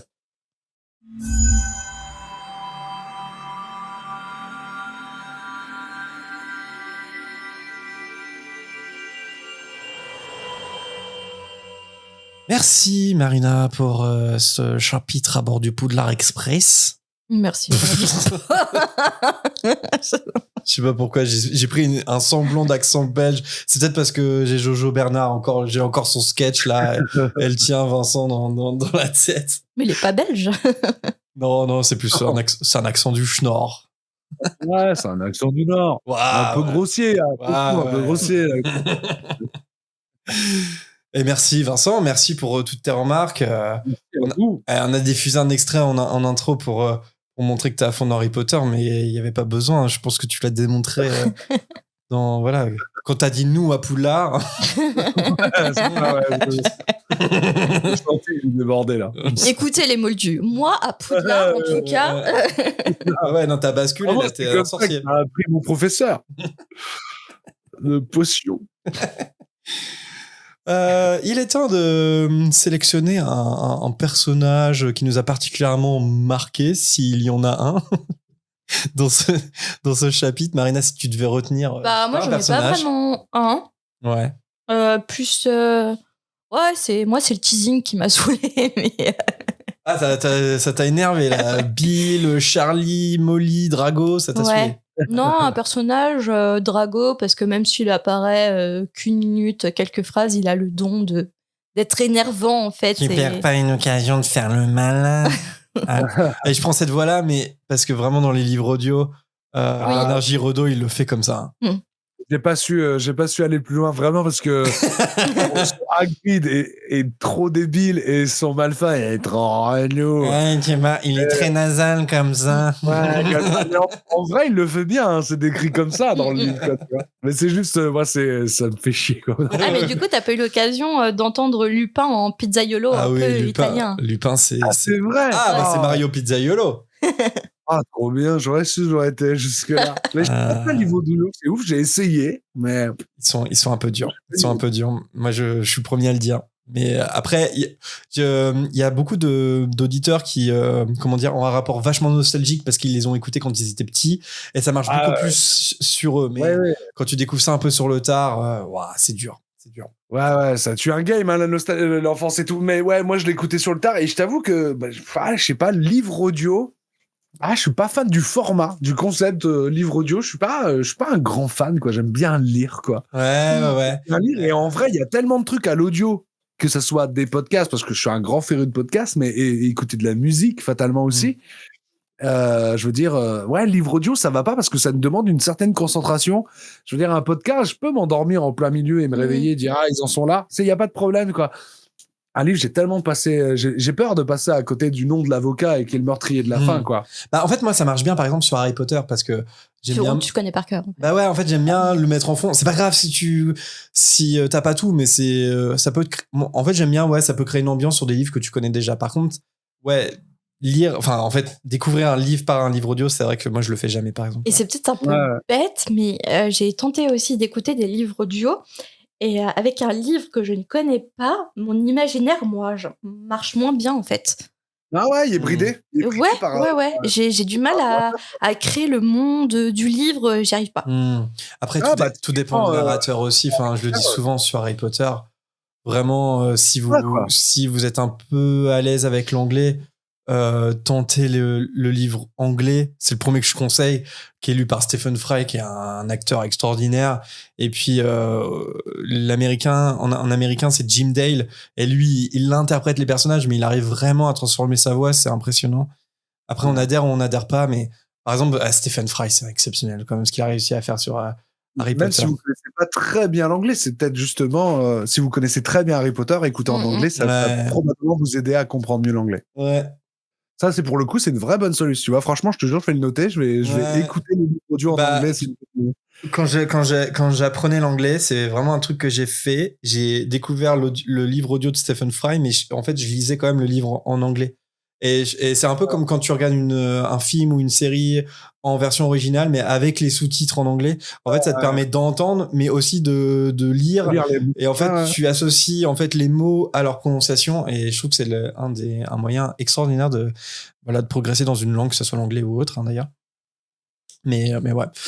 Et toi, Vincent, je sais pas si t'as un personnage, si tu devais sélectionner un personnage, je sais pas s'il y en a un qui te marque plus. Franchement, je veux pas être très original, mais moi, je trouve que c'est Drago, encore une fois, parce que Drago, il tape fort. Tu vois, tout le monde est un peu nébuleux dans ce chapitre-là.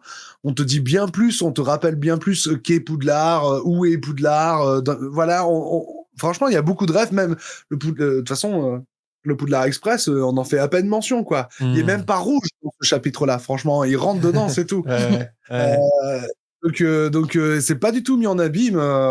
Et le seul, je trouve, qui est très très marquant, c'est Malfoy, quoi. C'est Malfoy, où il débarque et il est très vite relou, il est très vite incisif, il est même un peu drôle, moqueur et méchant, mesquin, attention. Mais je trouve que, en fait, on est à Poudlard. Quand Malfoy débarque, on est de retour à Poudlard, tu vois. Et enfin, surtout au tome 4, où ça met du temps à démarrer, quoi, le tome 4.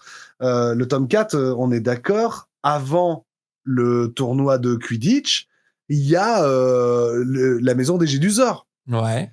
Ça commence comme ça. Gédusors, le tournoi des Quidditch. Tu vois, après tout le délire, vraiment, c'est long avant d'arriver à Poudlard. C'est vrai que c'est la première fois, en tout cas, que c'est long comme ça.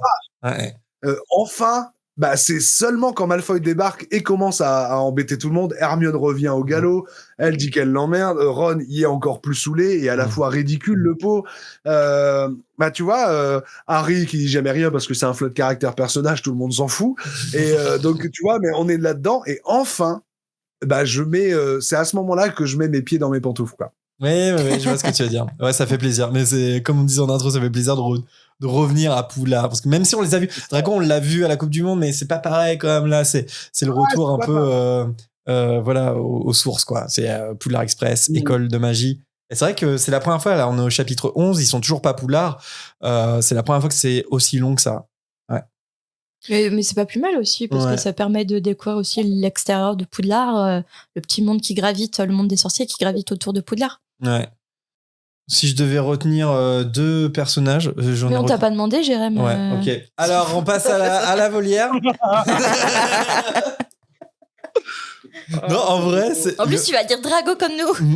Non, je vais pas dire Drago, non. Alors là, tu essayes de faire la maline en disant. Non, moi j'en ai 2. Mais d'ailleurs, t'aurais pu en prendre un des 2. Mais moi, c'est Coxigru et Pataron dans le taxi. Là. Coxigru qui casse la tête à tout le monde. Pataron qui donne des coups de griffe à tout le monde. Le sang-froid du chauffeur est incroyable. C'est juste le petit medley entre les 2 animaux là, avec la petite ambiance qui va bien dans le taxi, le petit chaos là-dedans. Moi, c'est ce que je retiens. Ça aurait été une super scène dans le film, en vrai. Ouais. En vrai, ouais. Ouais. Un peu clownesque, un peu cartoon, ça aurait été vraiment trop bien. Ouais. En plus, ouais, c'est juste vite fait, quoi. Quelques plans comme ça, ouais, ça aurait été marrant. Peut-être dans la série, justement. Allez, il est temps de citer et d'entendre quelques messages que vous nous avez envoyés. On va donc ouvrir notre volière tout de suite.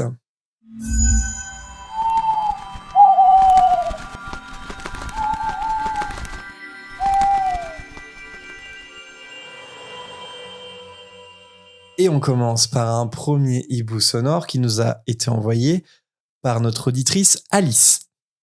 Bonjour Jérémy et Marina, je m'appelle Alice, j'ai 11 ans et je suis en train de relire le chapitre Un épouvantard dans la fonderie. Et j'avais une petite question. Est-ce qu'un épouvantard peut se transformer en épouvantard? Je veux dire par là, est-ce que la plus grande peur de quelqu'un peut être un épouvantard? Et oui, et si oui, en quoi? Je vous adore, merci. Merci Alice pour ta question. Est-ce qu'un épouvantard peut se transformer en épouvantard? Et si oui, en quoi du coup? Alors c'est vrai que ça peut créer un paradoxe, quoi. Ça veut... Je sais Le pas. truc sans fin. Ouais, ça se trouve, ça crée court-circuit et ça rend l'épouvantard... Il faudrait savoir à quoi ça ressemble un épouvantard, quoi. Ouais, mais... Bah, en fait, c'est un truc qui revient souvent. Il y a Maugrey Folloy qui voit un épouvantard sous sa forme originelle. C'est dans L'Ordre du Phénix, parce qu'avec son œil magique, en fait, je crois que c'est Molly qui lui demande est-ce que au premier étage, je sais pas, dans l'armoire, est-ce que c'est un épouvantard? Et il regarde vite fait, il fait oui, c'est un épouvantard. Donc, du coup, il voit un truc. Et on sait pas ce que c'est. Donc, peut-être que. Est-ce que ça se transforme pas en épouvantard, mais la forme d'épouvantard que tu t'imagines dans ta tête? Bah, c'est ça le truc. Voilà. C'est ça. Si tu penses que l'épouvantard, il y a 17 bras, tu vas avoir un truc qui a 17 bras. C'est fatalement ça. Mais si tu sais c'est quoi physiquement à quoi vraiment ça ressemble à un épouvantard original, il y a très peu de chances qu'il se transforme autrement qu'un épouvantard original si ça te terrifie. Ouais.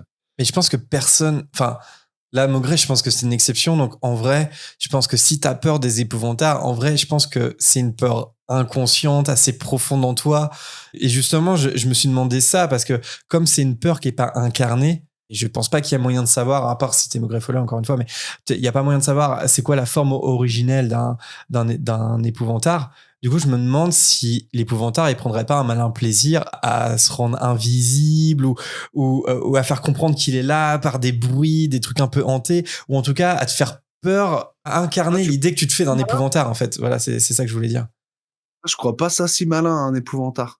Je sais pas. Un coup de ridiculus et puis il se laisse... Oui, ça c'est... ce que je veux dire. Non, mais il se laisse subir finalement une ridiculisation. Tu sais, il se fait ridiculiser d'un simple tour, tu vois. Il n'y a pas d'autre alternative, quoi. Tu vois, il y a tant chacun son tour. Tu vois ce que je veux dire? C'est un peu cartoon. C'est un peu plus cartoon que ça. Ça se trouve, il doit... attends, là, j'ai un bug là. Tu as peur de moi, mais attends, du coup, tu as... Un épouvantard, c'est un insecte qui déplie ses ailes pour faire une tête monstrueuse, tu vois. C'est le niveau soft du clown de Stephen King. Enfin, moi, ça me fait penser beaucoup à ça, en fait. De Stephen King. Bon, c'est vachement plus hardcore dans Stephen King, évidemment. Mais ouais, je suis grave d'accord avec toi. Parce qu'en plus, à la fin, je sais plus si on découvre la vraie forme de ça, en fait. Je crois pas. On la voit? Ouais, la vraie forme de ça, ouais, on le voit de Gripsou. Oui, c'est ça, Gripsou, ouais. Ouais, on la voit. Et ben ça se transforme en Gripsou. Voilà, t'as ta réponse, Alice. Mais si on la voit, c'est une sorte d'extraterrestre, quadrupède. Ah Ouais, je me oui. rappelle plus de ça. Bah ouais, j'ai un souvenir dans le film, moi. Mais du coup, je sais pas si le film est fidèle au bouquin, mais ouais, c'est une espèce d'extraterrestre, quoi. Parce que je me souviens, est-ce que je mélange avec Harry Potter, justement, vous me direz, est-ce qu'à la fin, ils arrivent à vaincre le clown, justement, en se moquant de lui, en n'ayant Oui. plus peur de Ouais. lui, et du coup, ça le fait bugger. Mais et, clairement, c'est une inspiration de c'est- Rowling ouais, sur c'est les ça. épouvantards. Hein. Ouais. Clairement, c'est. Ouais. Surtout qu'on sait qu'elle a beaucoup lu Stephen King, donc. Ouais, je pense clairement. que c'est carrément une Ouais, inspiration, parce que Ouais. Et puis, carrément pensé à ça. Ouais, ça ferait du sens si on fait le clown de ça par rapport aux épouvantards. Si t'as peur des épouvantards, peut-être que quelque part ça annule le truc. Enfin, je sais pas. On peut avoir que des théories, mais je sais pas. Mais c'était une chouette question. Ouais. Ouais. Bravo, Alice. On n'a pas forcément répondu, mais voilà. Mais en tout cas, on a débattu. Ouais. Nous passons au hibou sonore de Pascaline. Salut la fréquence, je me suis fait une petite réflexion. On sait que les sorciers ont un premier ministre, comme chez les Moldus, ils ont en Angleterre, ils ont un premier ministre aussi pour calquer un minimum sur la réalité. On sait que le premier ministre moldu connaît l'existence des sorciers, mais la grande question c'est, vu qu'on est en Angleterre, est-ce que la reine à l'époque et le roi aujourd'hui connaît l'existence des sorciers, pardon. Donc voilà, est-ce que la reine ou le roi tout-puissant connaissent l'existence des sorciers et est-ce qu'il n'y aurait pas potentiellement des sorciers dans la famille royale? Voilà, sur ce, continuez ce que vous faites parce que moi j'ai découvert votre podcast il n'y a pas si longtemps que ça, j'ai même pas encore fini de tout écouter, j'en suis encore au prisonnier d'Azkaban. Mais toujours est-il que vous occupez bien mes journées quand l'entreprise, la ferme qui est juste à côté de chez moi est en travaux. Donc, je mets les écouteurs et je vous écoute. Et du coup, ça m'évite les désagréments des travaux. Donc, voilà. Donc, merci pour tout ce que vous faites. Et puis continuez bien. Salut! Merci, Pascaline, pour ton hibou. Attends, je fais des bruits de tracteur là. Je me rappelle, on avait déjà eu cette question il y a quelques podcasts de ça, dans les précédentes saisons.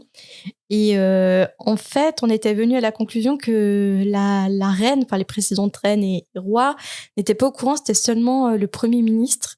Il y a la reine Victoria qui avait été amie avec une sorcière, mais elle n'a jamais été au courant que c'était une sorcière. Mais on a vu...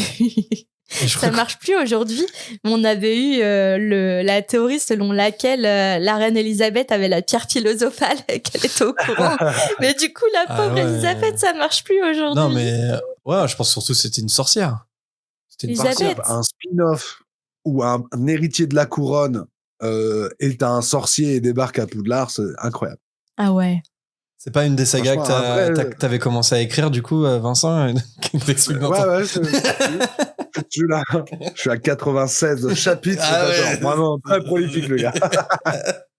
Mais en vrai, c'est stylé. Ah, j'ai pas envie de voir Charles III et Camilla dans le monde des sorciers, c'est bon. Mais ça peut être la Camilla. Intéressant parce que comment justifier finalement, parce que autant te dire que moi, je suis sorcier. Tout le monde s'en fout. Personne ne le voit quand je m'en vais à Poudlard, tu sais. Mais un héritier de la couronne, comment tu caches finalement son absence? Comment tu vois, avec les paparazzi, etc. Tu vois ce que je veux dire? Ça peut être ultra peut-être intéressant. Que Diana, elle est pas morte. Peut-être que c'est une sorcière, en fait, elle est toujours en vie. Elle vit sa meilleure vie de sorcière. Tu vois le professeur Trelawney? Franchement, c'est Diana qui a mal tourné au monde de la magie. Putain, j'ai craché sur le micro. T'as craché sur les auditeurs. On crache sur les auditeurs avec nos théories fumeuses sur la famille royale. Ouais. Mais non, on l'évoque parfois parce que c'est vrai qu'il y a tout un truc avec le premier ministre moldu, ça c'est à partir du Prince de Sang Mêlé où J.K. Rowling mêle un peu la politique, en tout cas voilà, le poste de premier ministre, elle l'inclut dans le monde de la magie. Il y a une espèce de complicité comme ça qui se met en place, mais elle évoque jamais la famille royale et je sais pas si c'est par pudeur ou... Ah non, mais c'est parce qu'aussi c'est un peu de la para. Mm-hmm. C'est un peu de la para, la famille. C'est vraiment le Premier ministre qui prend les décisions, je pense. Oui. En Angleterre. Oui. Mais ouais. C'est pour ça, je pense qu'il valait mieux ne pas l'évoquer. parce que je pense qu'elle se voyait pas non plus, parce que c'est trop sexy, je trouve, l'idée des membres de la famille royale qui sont des sorciers et tout. C'est sexy quand Je il pense que tu peux pas dire c'est la reine d'Angleterre est au courant et voilà, tu nous fais un et chapitre puis dessus. surtout tu elle doit la être nommes sorcière, là. direct. Je Alors, trouve ça sexy que Camilla et Charles soient... Pardon. non, mais c'est surtout, tu vois, en fait, dans le chapitre du Premier ministre, le Premier ministre, le nom n'est pas nommé. Et je pense que c'est OK parce que, comment dire, elle met en scène le rôle de Premier ministre, mais elle vient pas citer le Premier ministre en question, Oui. alors qu'on pourrait le faire parce que c'est daté et tout. Sauf que la famille royale, ça marcherait pas. Tu peux pas parler du roi ou de la reine d'Angleterre comme un poste sans le nommer. En fait, la reine d'Angleterre, c'est Elisabeth, tu vois. C'est évident, quoi. Donc, je pense qu'il valait mieux ne pas l'évoquer du tout. C'est ce qu'elle a fait. Nous passons au prochain hibou sonore qui nous a été envoyé par Audrey. Bonjour la fréquence. J'espère que vous allez bien. Je suis super contente de vous retrouver pour cette nouvelle saison. J'avais une petite interrogation aujourd'hui. J'aurais voulu savoir si on avait des informations officielles sur l'état de santé de Dudley dans le tome 7, dans les reliques de la mort. Parce que je suis actuellement en train d'écouter le livre audio, donc le tome 7, que je ne connais pas, c'est une découverte donc pour moi. Et l'interprétation de Dominique Collignon-Morin laisse penser que Dudley, enfin à mon avis, j'ai le sentiment que Dudley, dans l'interprétation, aurait gardé des séquelles de l'attaque qu'il vit avec Harry contre les détraqueurs. Dans le film, j'ai pas l'impression qu'ils aient fait le choix de cette interprétation-là. Dudley n'a pas l'air d'avoir gardé de séquelles. Et je vois pas d'informations dans le livre qui laisse penser qu'il ait gardé des séquelles. Voilà, donc je voulais votre avis sur la question. J'ai jamais eu accès au site Pottermore, donc si des fois vous avez des informations officielles qui m'auraient échappé, voilà, j'aimerais bien votre avis sur la question. Merci beaucoup, c'était Audrey. Je vous fais des gros bisous, merci pour votre podcast et à très bientôt pour la suite des aventures d'Harry. Merci Audrey pour ton hibou. Alors, moi, honnêtement, je pense pas du tout que Dudley, en vrai, il ait des séquelles qui pourraient le diminuer dans les reliques de la mort. Je pense qu'il s'en est remis depuis le temps. Et en vrai, c'est surtout l'interprétation du narrateur de Dominique Collignon-Morin qui le rend un peu débile. Du coup, j'ai réécouté ce passage et c'est vrai que c'est son interprétation, en fait. Mais c'est justement, on en parlait, mais je crois que c'est en off. Je sais plus si c'est dans le podcast aussi, on parlait en off avec Vincent des livres audio. C'est un truc où, que ce soit Bernard Giraudot pour les premiers ou Dominique Collignon-Morin ensuite qui a pris le relais, il y a beaucoup de personnages qui sont rendus un peu débiles, avec la surinterprétation du livre audio. Je sais pas ce que vous en pensez, mais d'ailleurs, moi, je penserais vraiment le contraire. Je trouve que c'est le contraire qui se passe. Et c'est ça un peu le problème, peut-être, avec l'interprétation de Dominique Collignon-Morin, parce que, au contraire, je pense que Dudley, il en est ressorti grandi de cette expérience avec les détraqueurs. On sait pas trop ce qu'il a ressenti au fond de lui pendant l'attaque. Je sais pas ce qu'il a vu comme horreur, mais en tout cas, il a pris, je pense, en pleine figure les dangers qui entouraient son cousin, et qui l'entoure toujours d'ailleurs au début des reliques de la mort. Et surtout, il lui en est reconnaissant de lui avoir sauvé la vie. Il y a un point de bascule à ce moment-là, en fait, avec le rapport qu'il a avec son cousin, avec Harry. Et dans le tome 7, en fait, on voit bien que Dudley, il est plus mature, il a plus de recul sur Harry, il est même inquiet d'être séparé de lui, en fait. Il comprend qu'il a un lien d'affection pour lui, en fait. Et en ce sens, il est beaucoup plus humain que ses parents dans cette scène, la dernière fois qu'on le voit. Du film, ouais. Ouais, ça c'est coupé du film. Alors c'est une scène coupée. D'ailleurs, ça a été tourné, on peut la retrouver. Ouais. Elle est stylée, elle est stylée. Même temps, Pétunia quand même qui se montre. Vernon, non, il est toujours en plein de pudeur et de. Je dirais pas qu'il regrette, mais bon, il se tait quoi. Ouais, et je crois qu'avec Pétunia, c'est pas dans le film non plus. Je crois que c'est une scène coupée. Pétunia dans le film, non, elle est pas. C'est vraiment dans le bouquin là pour le coup. Pétunia, elle remonte des remords. Quoi. Parce qu'il y a une scène coupée. Ouais, je crois que c'est pas dans le film, hein. Mais ouais, je suis quasiment sûr que c'est coupé. Où Pétunia, ils ont quand même tourné une scène où elle dit, tu sais, quand t'as perdu tes parents, moi j'ai perdu une sœur ce jour-là. Enfin, elle a une phrase comme ça mais c'est un peu comme dans le livre où elle arrive pas à exprimer. En fait, il y a un truc où dans le livre, je crois qu'elle se retourne vers Harry, elle s'apprête à lui dire quelque chose et finalement, elle y arrive pas et elle dit rien et elle part. Alors que Dudley, il arrive à poser des mots. Dudley, même avant ça, il lui a posé une petite tasse de thé devant sa porte. Il est triste, il a de l'affection pour Harry, il veut pas le quitter. Et c'est là où on dit, ok, il est devenu meilleur que ses parents et c'est plutôt bon signe. Et finalement, on saura, mais je sais plus. Je crois que c'est avec l'enfant maudit. On sait qu'il a gardé contact avec Dudley. Ouais. Sommairement, mais ils ont gardé contact quand même. Ouais. Je déteste l'enfant. T'as lu l'enfant maudit, Vincent, ou pas? Non, pas encore. C'est le seul. Ne le lis pas. Si t'as l'occasion, va voir la pièce. On l'a pas vu, mais apparemment c'est génial, mais lis pas le texte. Après, ça reste une pièce de théâtre. Après, moi, j'ai lu des bouquins fanfiction. Ouais, vraiment très cool, tu vois. Alors, en fait, j'aime beaucoup les 7 tomes et j'ai pas envie de me chagriner avec du tiers. Mais j'ai l'impression que c'est un peu du tiers et en plus, là, pour le coup, on m'a dit que c'était pas ouf. Non, c'est pas fou. En fait, il vaut mieux aller voir la pièce de théâtre, en fait. Mais d'ailleurs, le truc avec Dudley, c'est peut-être c'est un des rares trucs que j'aime bien. C'est que, en fait, on apprend dans la pièce que Dudley, il a gardé contact avec Harry et surtout qu'il a gardé en souvenir la couverture dans laquelle Dumbledore l'a posée quand il était bébé et que Dudley a cette couverture-là. Ça peut être un peu creepy quand j'y pense. Mais c'est un peu out of character quand même. Ouais. Que Dudley a vraiment de la sympathie pour Harry et du regret pour le comportement qu'il a eu, même super trop cool. Non, mais surtout, qu'est-ce qu'il fait avec cette couverture? Mais qu'est-ce qu'il fout avec une couverture de nourrisson? C'est bizarre. Non, mais c'est en mode affectueux dans la pièce. Ouais, mais même affectueux, c'est chelou, quoi. Vraiment. Ouais, je vois ce que tu veux dire. Nous passons au hibou écrit de Liman. Bonjour, je suis en train d'écouter votre podcast sur le chapitre 13 du prisonnier d'Azkaban et vous avez eu un petit débat sur la relation entre les sorciers et la technologie. Je me suis alors demandé si vous pensiez que les sorciers font du cinéma ou s'ils regardent des films. Voilà, je me posais la question parce que je me disais que quand même ils ne peuvent pas se priver de ça. Bref, voilà, j'espère que vous pouvez me répondre. J'adore votre podcast, continuez ainsi. Merci pour ta question, Liman, et j'avoue ne pas avoir de réponse.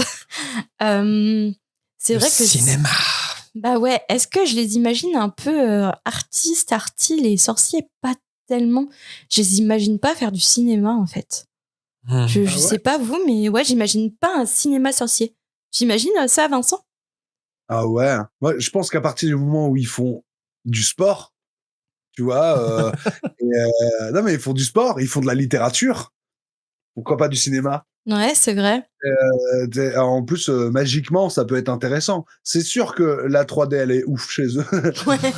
Je pense que si c'est pas du cinéma, c'est probablement un théâtre, mais théâtre x5 où il y a des effets spéciaux. Tu vois ce que je veux dire? Ouais, j'imagine plutôt du théâtre que du cinéma. Parce que je les imagine pas avoir des sortes de rétroprojecteurs ou un semblant de télé ou c'est ça, c'est chez eux, en fait. Ils ont un rapport à l'image animée qui est complètement différent du nôtre. Ouais, avec dans le sens des écrans, où en fait. Toutes les photos sont animées. Je dirais que non, tu vois. Par contre, non, je pense, je vois bien Dumbledore s'intéresser aux arts moldus, tu vois, et genre connaître plein de films, aller au cinéma et tout.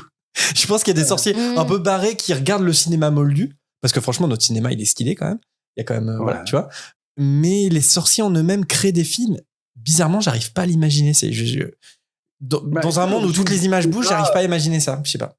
L'origine du cinéma moldu, c'est pas finalement créer du fantastique. Tu vois, et est-ce que le fantastique, ils l'ont pas, les sorciers? Tu vois ce que je veux dire? Voir un train arriver d'une toile à nous, est-ce que ça ferait peur à un sorcier alors qu'il peut le reproduire probablement magiquement? Donc peut-être, mais je pense qu'ils ont un théâtre très très élaboré. Ouais. Quasi cinématographique, tu vois. Mais oui, peut-être que le cinéma, en effet, c'est pas très utile, quoi. Parce que finalement, voir des explosions et des gens qui volent, bah, ils le voient. C'est ça, peut-être que Griffiths ou Chaplin, en fait, ils sont moqués par les sorciers, ils sont là, oh, les losers. Et du coup, je me suis dit, est-ce qu'ils ont quand même un minimum de ce qui se rapproche de la télé, par exemple, parce que, par exemple, ils connaissent Gilderoy Lockhart. Est-ce que Gilderoy Lockhart, il apparaît dans des émissions ou c'est uniquement radiophonique? Est-ce qu'il y a TPMP sorcier? Est-ce qu'il y a un Hanouna sorcier? C'est ça que tu te poses comme question? Oh, mes petits chéris. Oh, une nouvelle imitation. Est-ce qu'il y a un Baba sorcier? En vrai, ils en font même pas mention. Et que ça soit, finalement, la télé, peu importe. Ben, si tu prends, pourquoi le terrier n'aurait pas de télé? Alors, famille pauvre, d'accord. Alors, si c'est famille pauvre, très bien, mais pourquoi pas Malfoy? Malfoy n'aurait pas une télé, tu sais. Il manque jamais une occasion de s'en vanter. Alors, ça me semble de se vanter. Ça, c'est vrai. Il y a pas, tu vois, il y a pas la. Ouais. Y a pas. Et puis, on parle encore des gens qui se téléphonent et qui se Skype à travers la tête de leur dans une cheminée, quoi. Par contre, l'idée du théâtre, elle me plaît bien. Elle colle, ouais. Un théâtre amélioré avec la magie, ça va être méga stylé. Hein. Mais j'arrive pas à dissocier. Ouais, pour moi, le cinéma, c'est un art moldu, tu vois. Si le monde de la magie existe, le cinéma, c'est un art moldu. Bah ouais, je suis d'accord. Ouais. D'accord. C'est terminé pour cette volière. Si vous nous avez contacté il y a un petit bout de temps et que votre message n'est pas passé, n'hésitez pas à nous en envoyer un autre. Ça sera peut-être pour celui-ci. Ça se passe en message privé sur nos réseaux Instagram, Twitter, enfin il faut dire X maintenant, il paraît X, et Facebook ou directement par email moldu à l'adresse fréquence934@gmail.com. On a reçu également quelques demandes pour nous envoyer des courriers par la poste. Eh bien, c'est possible depuis peu. L'adresse postale est disponible en description si ça vous intéresse. On a trop hâte de recevoir vos petits courriers. Sachez aussi qu'on lit parfois des hiboux pour la volière, comme sur cet épisode avec Liman. Donc, c'est pas possible pour vous de vous enregistrer. C'est aussi une option d'envoyer tout simplement un hibou écrit classique. Si vous nous envoyez un message écrit, soit on vous répond directement, soit on vous dit ça sera peut-être pour la volière. Voilà. Notre podcast est disponible sur la plupart des plateformes audio. Vous êtes une majorité à nous écouter depuis Spotify. N'oubliez pas de vous abonner, de nous laisser des petites étoiles là-bas pour le référencement. Référencement, j'ai pris la voix de Draco Malfoy. Ça fait toujours plaisir pour le référencement. Laissez-nous des étoiles. Faites pas les malins. Et vous pouvez le faire aussi sur les autres applis, évidemment. D'ailleurs, Apple Podcast et Podcast Addict permettent même de laisser un commentaire. Merci à Charlie et Nanyori qui l'ont fait récemment. Ça nous fait toujours chaud au cœur de lire vos retours. Il y a aussi l'option YouTube pour réagir à l'émission et notre serveur Discord, bien entendu. C'est l'endroit idéal pour échanger avec les autres auditeurs et parler d'Harry Potter et autres. On le rappelle, tout est en description de l'épisode si jamais vous avez besoin de porte au loin pour vous guider. On a récemment ouvert une page Patreon, comme vous le savez, pour nous soutenir et accéder à des contenus exclusifs. Pour 4 galions par mois, vous pouvez avoir accès à du contenu chaque semaine avec la sortie des épisodes en avant-première et ensuite l'accès aux after-shows qu'on enregistre à chaque fin de podcast avec nos invités quand on en a. On va d'ailleurs en enregistrer un juste après avec Vincent. On va parler d'humour dans Harry Potter et du sketch qu'il a fait, etc. Donc ça serait quand même dommage de rater ce bon moment de poilade qu'on va passer ensemble. D'accord. On va bientôt utiliser aussi les sondages lorsqu'on aura des questions à poser aux auditeurs avant d'enregistrer en fonction des thèmes abordés. Donc n'hésitez pas à nous rejoindre là-bas, c'est un soutien direct pour notre projet évidemment. Et un grand merci aux 70 contributeurs qui nous accompagnent jusqu'à présent. Bon Vincent, c'est la fin de la partie podcast, de la partie chapitre. J'espère que ça t'a plu, t'as passé un bon moment. Franchement, c'était trop bien. Me replonger là-dedans et tout. Et vous êtes très sympathique. Non, franchement, c'était bien. J'aime bien parler. Là, on était dans on va continuer alors. Bah ouais. Trop bien. Et là, on va pouvoir encore plus, divaguer sur les thèmes qu'on veut là. Ouais. Non. Ouais. On va rester. On est dans notre compartiment du Poudlard Express. On va y rester un petit peu. En plus, il fait chaud là dans le compartiment du Poudlard Express. Il fait un peu chaud. C'est un peu chaud dans notre studio. Et avant de se quitter, on n'oublie pas de citer les irréductibles tipeurs qui nous soutiennent eux aussi depuis là-bas. Merci à Corsetilou, Mogiwara, Julien Bédé, Lucie, Ini, Chloé, Pookie Pimps. J'ai dit Pookie, je crois Pookie Pimps. Virginie, Camille, Bispac, Louison, Kividoc, Aurélien, Kali, Miss Bookin et Pamela. Merci à vous les amis, merci aux magnifiques Patreons, à ceux qui commentent ou les auditeurs de l'ombre. On vous aime toutes et tous. On se retrouve soit en after show Patreon, soit pour le prochain chapitre qui sera le chapitre 12 de la Coupe du Feu, le tournoi des 3 sorciers. À bientôt. Salut. Salut.